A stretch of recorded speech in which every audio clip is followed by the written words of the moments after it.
Hola, ¿cómo están? Estados Unidos e Irán han llegado a un acuerdo o un memorándum de entendimiento. La fecha de la firma del mismo será el 19 de junio en Suiza. ¿Qué tan fuerte o qué tan débil es este alcance? Tomando en cuenta además la fragilidad que pueda representar para la región de Asia Occidental. Hoy vamos a analizar no solamente los hechos, sino también a estos jugadores en el mapa de Telesur. Bienvenidos.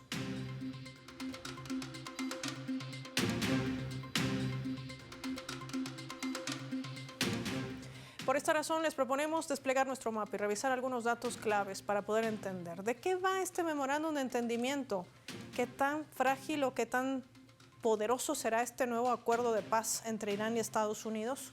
Vamos a desplegar por ello nuestro mapa mundi y vamos a identificar a estos dos países, Estados Unidos y la República Islámica de Irán, con los colores de su bandera. Hay que decir que ambos países, a través del anuncio de Pakistán, han dado a conocer de que se llegaba a un acuerdo, un memorándum de entendimiento entre ambos países. Tras 110 días de una guerra desatada por Estados Unidos contra Irán el pasado 28 de febrero, que cobró muchas vidas, que se atacó sobre todo posiciones civiles iraníes y que Irán, bajo el principio de legítima defensa, decidió responder sobre todo en la región de Asia Occidental. Y tomando en cuenta además el impacto que había generado en una zona geográfica clave como es el Estrecho de Hormuz. Les sigo contando más. Este pacto establece, según la información iraní, el cese inmediato al fuego en todos los frentes de combate, es decir, lo que se refiere al lanzamiento de misiles por parte de Estados Unidos hacia esta región de Asia Occidental, que incluye además el Líbano. En el ámbito económico, la Casa Blanca suspendería las sanciones petroleras contra Teherán impuestas desde hace más de 40 años. El gobierno de Donald Trump decide también en este memorándum de entendimiento levantar el bloqueo naval en el Estrecho de Hormuz, todo lo que concierne a esta región del Golfo Pérsico y también del Golfo de Omán. Entre ellos, también la liberación de más de 24.000 millones de dólares en activos iraníes congelados de manera ilegal, de los cuales 12.000 millones de dólares deben estar a disposición del gobierno iraní. Todo esto antes del inicio del ciclo de negociaciones de 60 días. Hay que decir que también el país persa decide reabrir el Estrecho de Hormuz para permitir el flujo de carga comercial.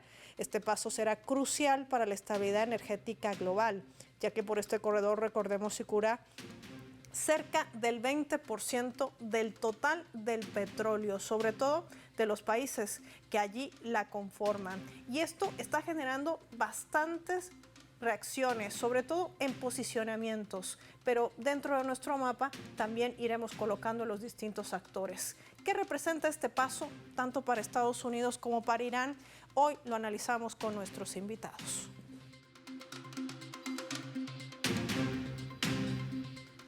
Desde España recibimos a Carmen Parejo, escritora y redactora. Qué gusto tenerte, Carmen, para el mapa de Telesur. Bienvenida. Muchas gracias por la invitación. A usted por atender nuestra llamada. También sumamos desde Chile a Nicola Jadua, analista internacional, experto también en geopolítica. Nicola, bienvenido al mapa de Telesur. No, gracias a usted, el honor es mío y un fraterno saludo a Carmen Parejo. Gracias, Nicola. Iniciemos con el análisis, primero con las damas. Carmen, ¿qué representa este memorándum de entendimiento para la postura iraní? Bueno, yo creo que hay que tener en cuenta que este memorándum viene después de un supuesto alto al fuego que de facto fue completamente anulado en los primeros momentos, precisamente por las acciones de Israel, y realmente yo creo que sigue la misma estela, es decir, tiene los mismos planteamientos que ya se han planteado desde el primer acuerdo de ese alto al fuego, y que también al final tiene una trayectoria más amplia. Irán al final lo que todo el tiempo ha puesto sobre la mesa es que mientras se respete su soberanía, también la soberanía de los países de la región, no tienen ningún problema en llegar a acuerdos sobre otro tipo de consideraciones, tanto en relación con Hormuz como en relación con el tema del programa nuclear, pero son elementos que en este punto, en este 2026 que estamos, y que después de haber ganado, porque yo creo que podemos decir que ha ganado dos guerras Irán, la de los 12 días y esta, pues Irán va a negociar pensando en sus intereses y mirando desde la perspectiva de un mundo que ha cambiado, de un mundo más multipolar de lo que lo era antes, donde Irán no va a negociar desde una posición subordinada, como parece que espera Estados Unidos, sino asumiendo la realidad. Entonces creo que es complejo porque es difícil a veces entender a Irán, porque a Irán se le ha criminalizado mucho en cuestiones básicas y se ha ninguneado el hecho en sí de que es un país que tiene soberanía más que suficiente y demostrada y que por lo tanto no va a aceptar ningún tipo de tutelaje, que parece que es lo que se le quiere plantear. Entonces, bueno, veremos a ver cómo van las negociaciones, pero creo que vemos a un Irán fuerte, un Irán que ha demostrado que tiene capacidad para defenderse y que además está, como siempre, dispuesto a conseguir a nivel diplomático acuerdos para beneficio de todos, pero para beneficio de todos, es decir, no a costa de ellos. ¿Y qué representa esto, Nicola, para un Estados Unidos que por 34ª vez decía que iba a llegar a un fin del conflicto? Pero estamos frente a un memorándum de entendimiento que parece ser, y repito, parece ser más favorable para Irán que para Estados Unidos. Bueno, desde todo punto de vista es muy favorable, no solo a Irán, a los pueblos del tercer mundo, porque se ha roto con esa tutela criminal que ha hecho el imperio de todos los países a quienes que pretende avasallar. Irán ha logrado derrotar en el plano militar a Estados Unidos y a la entidad criminal infanticida. De modo que si nosotros vemos lo que ocurre en África, lo que está ocurriendo también en otras partes de Asia, incluyendo América Latina, el triunfo iraní es un triunfo, primero a la perseverancia, a la dignidad, a la resistencia, a la resiliencia, tanto el pueblo como el gobierno. Eso marca y antes y un después para este imperio en cuanto a su capacidad coercitiva y a su capacidad de opresión que había mantenido durante mucho tiempo. Hoy en día esto se termina. Ahora, frente al plano interno norteamericano, hay que leer lo que está pasando al interior. La sociedad norteamericana por primera vez comprendió que estas guerras no se hacían por los intereses ni del pueblo norteamericano ni de Estados Unidos, sino que era empujado por una coalición que se le denominó la coalición Epstein y donde el Estado sionista estaba a la cabeza manipulando, manejando la sociedad norteamericana. Y en vista de que las elecciones de medio término vienen pronto, entonces Estados Unidos se vio obligado por los hechos, las circunstancias internas, la presión popular norteamericana, a aceptar un alto el fuego que no es una imposición, sino que es simplemente una llamada a la cordura. Las exigencias que hace Irán son absolutamente legítimas, no tienen nada de dimensiones desproporcionadas, sino que plantea el respeto por su soberanía, la devolución de los dineros que le robaron y situaciones de ese estilo, la ausencia de guerra, en fin. Solo hacer la última aclaración.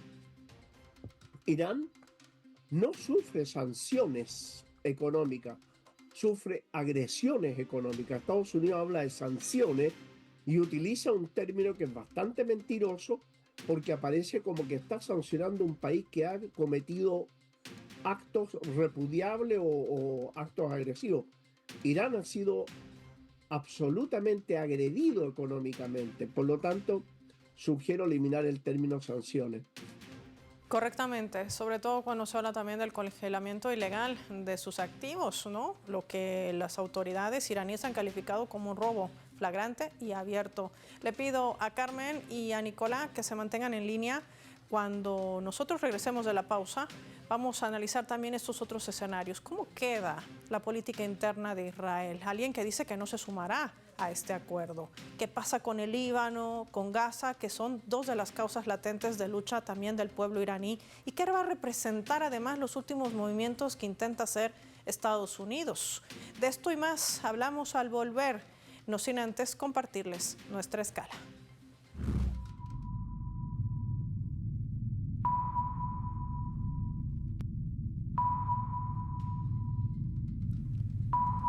Este es un video que circula ampliamente por plataformas digitales. Sí, justamente es Yair Lapid, el jefe de la oposición en Israel.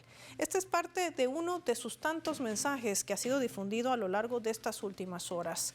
Allí él señalaba justamente la decisión que enmarca a la política sionista de Israel. Decía durante su intervención, haciendo alusión o refiriéndose a este memorándum de entendimiento, que nunca había visto él un fracaso más absoluto que el fracaso político de Netanyahu en el escenario iraní. Así lo manifestaba. Ustedes saben que en medio de este memorándum de entendimiento, lo poco que ha salido a la luz, que ha sido además ratificado ya por el Congreso o Parlamento iraní, por el Consejo Supremo también de la República Islámica de Irán, que ha dado luz verde a este memorándum de entendimiento que se firmará el próximo 19 de junio en Suiza. Pues Estados Unidos no solamente deberá retirarse del Golfo Pérsico y del Golfo de Omán, deberá pagar una indemnización de 300.000 millones de dólares para reconstruir lo que ha destruido. Esto está generando un quiebre al interno de Israel que puede representar dentro del escenario geopolítico en esta región de Asia Occidental. De esto hablaremos al volver.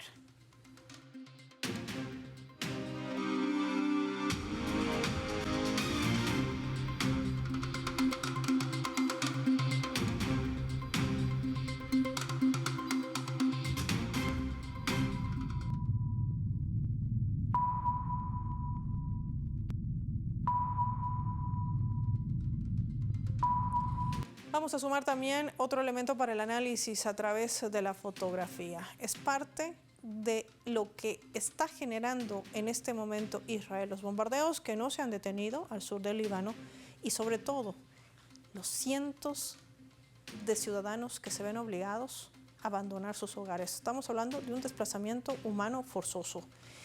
El ministro de Defensa de Israel es Itamar Ben-Gvir. Y él publicaba esto a través de su cuenta en la red social X.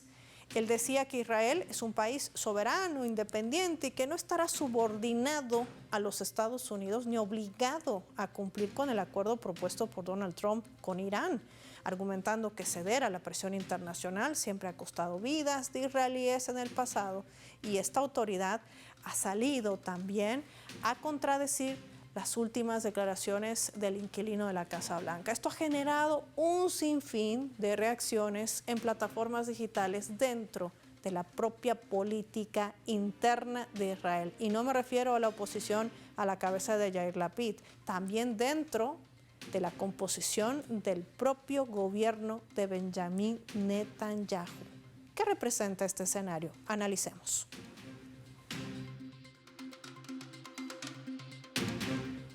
Carmen, este no es un escenario menor cuando se habla de narrativas, sobre todo otra de las guerras muy disputadas en medio de los conflictos globales. Y el de Estados Unidos, Israel contra Irán, no ha sido la excepción. Ahora se apunta a un debilitamiento de la gobernanza, si vale el término, de Benjamin Netanyahu a la cabeza de la política sionista de Israel y sobre todo deja entrever quizás un quiebre que no se ha podido esconder ni siquiera de manera mediática. ¿Qué decir sobre ello?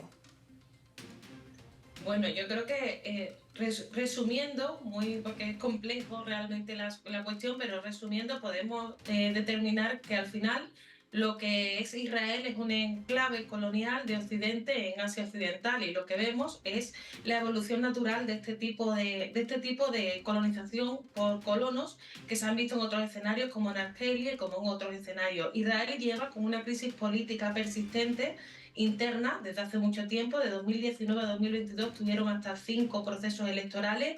En medio de todo esto, la figura de Netanyahu se convirtió en una especie de pieza que sirvió de consenso, sobre todo a los sectores más reaccionarios, y hay que entender que cuando un proyecto colonial de estas características está en crisis, lo habitual, por eso ponía también el ejemplo de Argelia, es que se produzca una fascistización de su propio régimen. ¿Por qué? Porque necesitan aumentar el supremacismo, aumentar la agresión, porque los colonialismos de colonos exitosos son casos como el del oeste americano o el de Australia, que son genocidios exitosos también. Entonces lo que estamos viendo es simplemente la descomposición de lo que es el sistema colonial, que el enclave colonial de Occidente en medio de Asia Occidental, en un contexto donde también Occidente está perdiendo peso a nivel internacional y donde lo que vemos es que se produce una contradicción de intereses entre unos y otros. Yo sí considero que finalmente el enclave colonial tiene mucho más que perder, porque al final sí que depende, por mucho que quieran decir, de la metrópoli, más en un contexto donde han perdido por completo ningún tipo de barniz que pudiera presentarlos como un proyecto político democrático o liberal siquiera, sino que se ve como un proyecto político de clara corte fascista, criticado, condenado en el mundo entero por el genocidio en Gaza, y que además está desatado en una guerra que el propio Netanyahu habló de 7 frentes y que permite a esa crisis política interna manteniendo un estado constante de decepción y también con ello contentar y fortalecer a los sectores más reaccionarios. Creo que la crisis interna de Israel va en paralelo a esa crisis también del mundo unipolar y que además, sobre todo, va a poner sobre la mesa pues, los límites de este tipo de experimentos coloniales, de colonización de colonos, sobre todo cuando no han conseguido, y no lo han conseguido, erradicar a la población nativa, aniquilarla, como sí que hicieron en otras experiencias desgraciadas de la historia. Como esto no lo han conseguido, como Palestina existe y resiste, como el Líbano existe y resiste, como la región entera no solamente existe y resiste, sino que se consolida, incluso tiene capacidades cada vez más para enfrentar, como estamos viendo en el caso de Irán, lo único que vamos a ver es esa descomposición de Israel hacia un régimen cada vez más abiertamente fascista y cada vez más enfrentado también a una metrópoli que está cada vez más midiendo el coste y el beneficio de mantener ese enclave. Creo que esta es la contradicción en la que nos encontramos, no estamos hablando de que en poco se vaya a resolver y por eso también este tipo de acuerdos son tan frágiles, porque se están manejando a la vez pues, una contradicción de carácter imperialista, de pérdida de ese poder de Occidente, y por otra parte de una de sus estrategias que fue ese enclave colonial que está, yo creo que se está desintegrando en su interior y afectando por supuesto toda la región. Se unen los dos elementos y esta es la debilidad o lo que evita una cristalización de una paz duradera para la región. Es imposible, mientras se mantenga ese enclave colonial, una paz real para la región de Asia Occidental. Es algo que se sabe y es algo que, vuelvo a repetir, los que mantienen y sostienen a Israel tendrán que plantearse si el coste y el beneficio de seguir manteniéndolo. Y esto también quizás avisora el nuevo plan de un Estados Unidos o un reacomodo. Me gustaría analizar este otro escenario junto a Nicola. Nicola, por ello te propongo que revisemos juntos nuestra leyenda.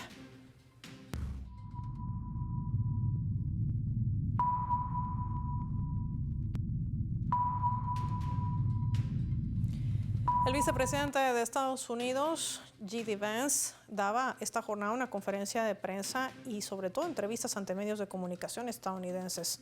Le abordaban, le preguntaban sobre este memorándum de entendimiento y hay algo que nos ha llamado poderosamente la atención. Y él decía esto, este es un extracto de su intervención. Lo que Trump realmente quería hacer, no solo en las últimas 6 semanas, sino realmente en el último año y medio de política sobre Irán, es justamente, decía él, llevarnos a un punto en el que pudiéramos cambiar fundamentalmente nuestra relación con los iraníes.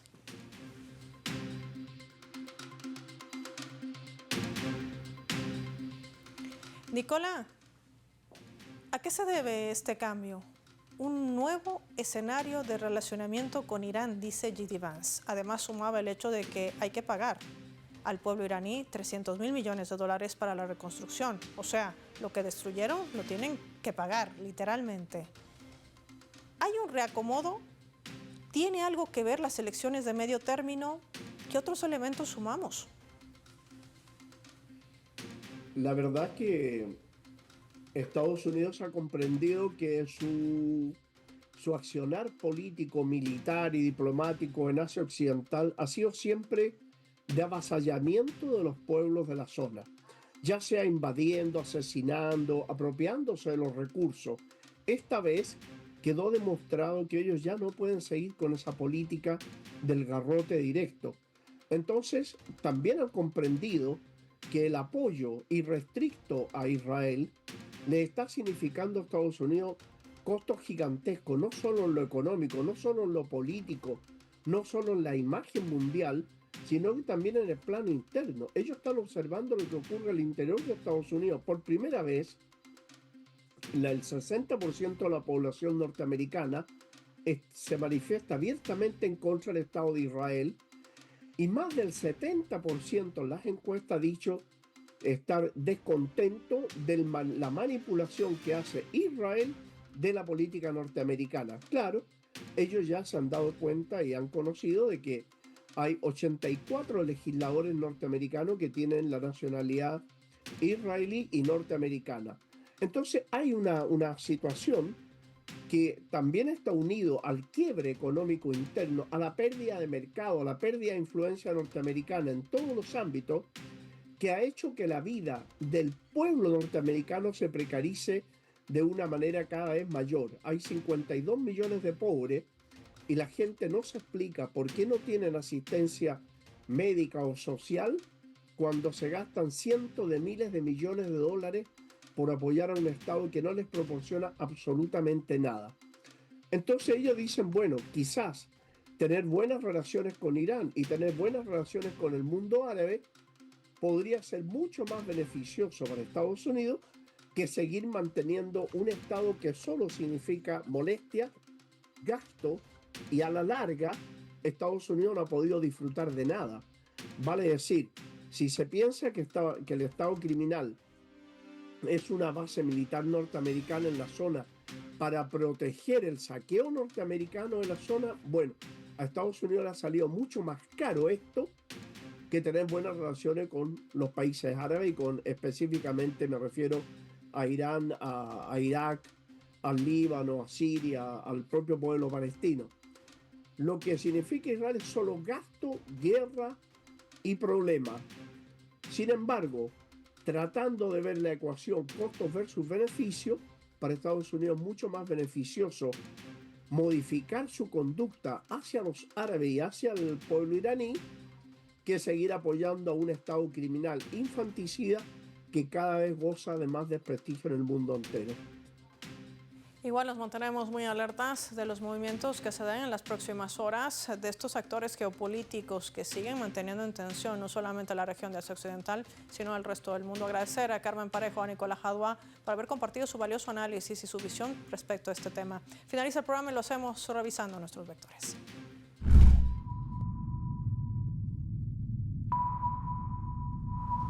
Nuestro radar en el mapa hoy nos refleja las tres claves sobre este tema. Irán, el fracaso de la guerra de Occidente. Hablemos de esta primera clave, victoria. El memorándum de entendimiento es leído por los expertos como una victoria de Irán sobre una política belicista de Estados Unidos, que no tuvo más opción que buscar una salida dialogada, negociada y hasta cediendo en algunos puntos claves. 2. Israel, la gran piedra sobre el zapato, pero no bajo la narrativa occidental. Esto está minando la política interna sionista. Las fracturas internas saltan a la vista y esto muestra la debilidad de ese militarismo israelí frente a un Israel que no ha logrado resolver su conflicto interno, pese al manejo del gran monopolio mediático frente a un Irán que mantiene la unidad y también su resistencia. 3. Derrota. Sin duda, en una guerra no hay ganadores y perdedores cuando de vidas humanas hablamos, pero Estados Unidos tendrá que retirarse del Golfo de Omán y del Golfo Pérsico,